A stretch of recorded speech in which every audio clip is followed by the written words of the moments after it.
Dalam nama Bapa dan Putra dan Roh Kudus. Amin.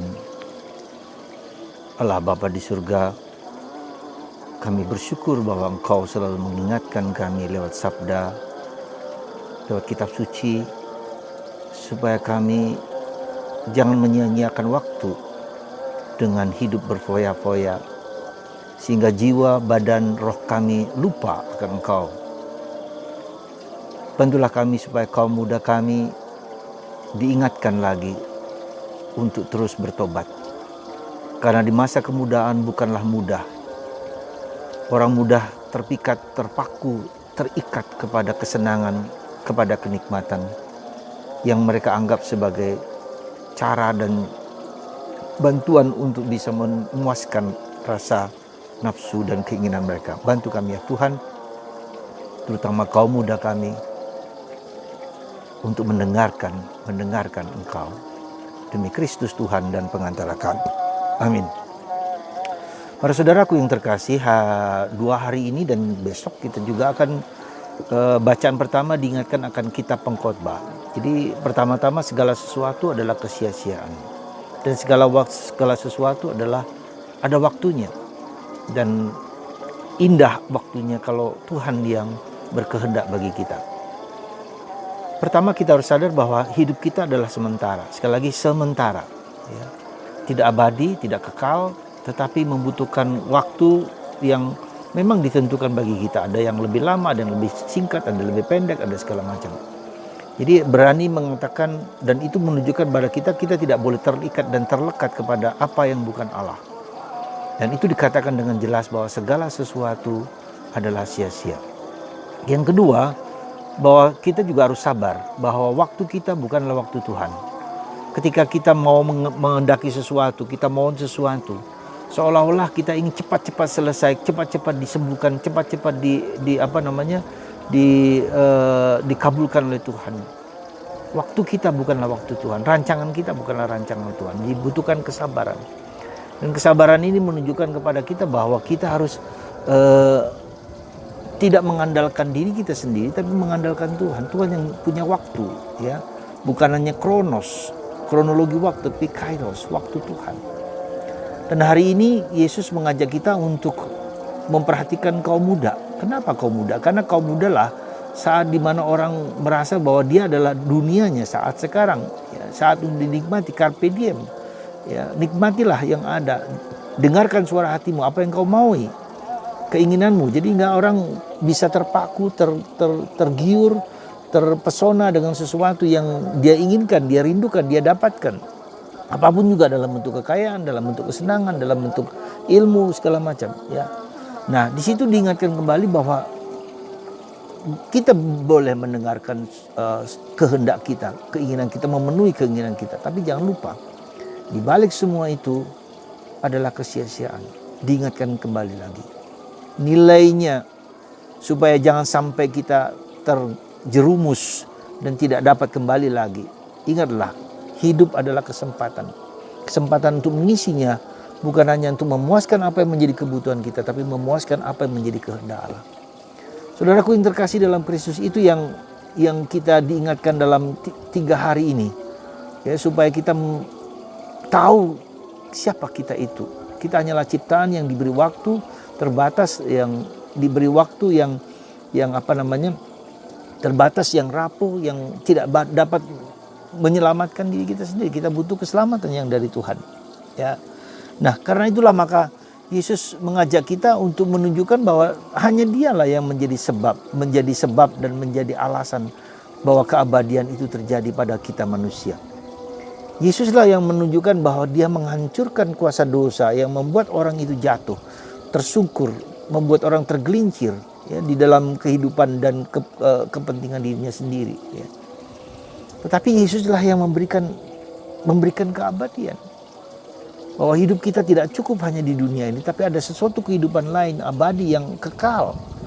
Entah kekekalan itu dalam artian yang bersama Tuhan, tetapi kekekalan dalam arti negatif juga. Hidup dalam ketidakbahagiaan, ya. Hidup dalam kehancuran.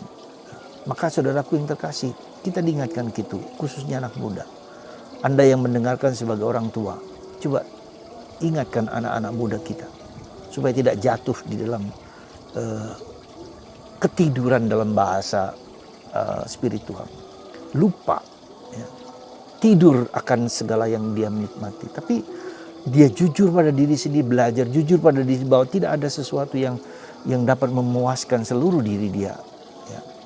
Dan itu bukanlah yang mudah bagi orang tua di zaman sekarang ini, dalam COVID ini, itu tantangan besar bagi anak muda sekarang. Apakah dia mendengarkan ikut misa setiap minggu, setiap hari, juga tidak mudah. Maka dia bergelut di dalam dunia internet. Dan dunia internet bukanlah dunia yang seluruhnya baik. Ada bagian-bagian di mana mereka mengisi hal-hal yang tidak bagus, tidak baik. Dan itulah dunia yang untuk menghibur mereka, menguatkan mereka, dan mereka teradiktif di dalam itu semua. Maka kita para orang tua wajib juga untuk mendidik, menuntun bahwa ada batasnya kehidupan itu. Ada saatnya kita harus jujur bahwa ada batasnya, lalu kita harus go beyond the reality sekarang. Lebih daripada itu, yang memberikan kedamaian, ketentraman, sukacita yang abadi. Nah, saudaraku yang terkasih dalam Kristus, diingatkan juga dalam Injil hari ini bahwa Yesus mengatakan, dengarkan dan camkanlah bahwa aku akan menderita. Ya, aku akan mengalami penderitaan yang harus kualami. Yesus siap menghadapi penderitaan apapun juga. Ya, dan itu tidak mampu dimengerti oleh para rasul. Dan mungkin juga kita sendiri tidak mampu mengertinya. Ya, kita sendiri juga tidak mampu mengenai penderitaan, mengenai kesulitan, mengenai pengalaman-pengalaman derita. Tetapi harus kita hadapi. Harus tantangan seperti itu harus kita jalani. Dan itu dengan penuh kesabaran, dengan penuh ketekunan, dengan penuh penyerahan diri, dengan penuh kesadaran bahwa Tuhan bisa bisa membantu kita memberikan kedamaian yang tak dapat diberikan oleh dunia. Sekali lagi, memberikan kedamaian, memberikan kebahagiaan yang tak dapat diberikan oleh dunia. Itulah dalam Kristus, itu dalam Yesus. Saudara, semoga kita dapat dan mampu mengerti bahwa penderitaan kita apapun juga yang kita hadapi, baik dalam diri kita sendiri, anggota keluarga kita, ya, di rumah kita, relasi kita dengan suami, istri, dan anak-anak, dengan segala kerumitan, dengan segala konflik-konflik yang terjadi itu, mari kita hadapi dengan penuh iman, dengan penuh keyakinan. Ya, dengarkan Tuhan. Sekali lagi saya katakan, dengarkan Tuhan. Dengarkan dan camkanlah kata-kata Yesus ini. Mendengarkan dengan jujur apa yang ada dalam hati kita bukanlah yang mudah. Karena kita hanya ingin menerima apa yang baik, apa yang menyenangkan, apa yang indah. Tidak. Yang tidak baik, yang menderita pun dengan segala kesulitan harus kita dengarkan dengan jujur. Karena di balik semua penderitaan itu, Tuhan menyampaikan suatu pesan yang indah bagi kita. Anda dan saya, kita semua, mari dengan penuh iman. Dan kita punya Yesus yang telah lebih dulu menjalankan segala sesuatu itu dengan mengalahkan hancuran dosa itu. Ya, menghancurkan dosa dengan cara dia menjalani penderitaan, menjalani salib. Tapi di balik itu semua, di balik salib yang kita pandang itu menjadi kekuatan kita. Maka sekali lagi saya hanya mengajak Anda. Saya bukan memberikan solusi, tapi memberikan jalan. Jalannya adalah simple, sederhana, tapi tidak mudah. Duduk diam 15 menit setiap malam sebelum Anda tidur. Ya, Anda duduk diam, pasang lilin, pandang salib itu. Lihatlah hidup kita, pandanglah diri kita. Dengarkan Tuhan bicara, jujur. Ya, apa adanya, jangan pilih-pilih yang baik, yang tidak baik pun kita dengarkan. Sejahat, sejelek, sekotor apapun, kita persembahkan itu kepada Tuhan. Kita persembahkan ke dalam hati Yesus. Dan Yesus akan senang karena kita dengan rendah hati.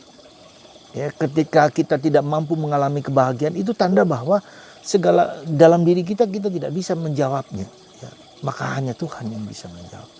Itu tanda bahwa kita harus rendah hati. Ya, kita harus tahu bagaimana diri kita sendiri. Ketika kita rendah hati, Tuhan tersenyum dan akan mengabulkan doa kita. Hanya dengan kerendahan hati, hanya dengan tersungkur di bawah kaki salib Yesus, Tuhan mendengarkan permohonan dan doa kita. Tapi kalau kita menuntut, memaksa Tuhan mengabulkan apa yang kita minta tanpa kerendahan hati, maka kita akan kecewa dan kita marah. Dan bisa saja kita mencari jalan lain yang tidak dikehendaki oleh Dia. Maka mari saudaraku, Tuhan memberikan kebangkitan dengan cara yang berat. Salib, penderitaan. Semoga Anda dan kita semua tabah, penuh iman, dan rendah hati, duduk diam hening. Ya. Baca kitab suci pelan-pelan, camkanlah. Saya akan terus menyatakan ini karena itu yang dikehendaki oleh Bunda Maria. 15 menit setiap hari kita persembahkan hidup kita kepada Tuhan.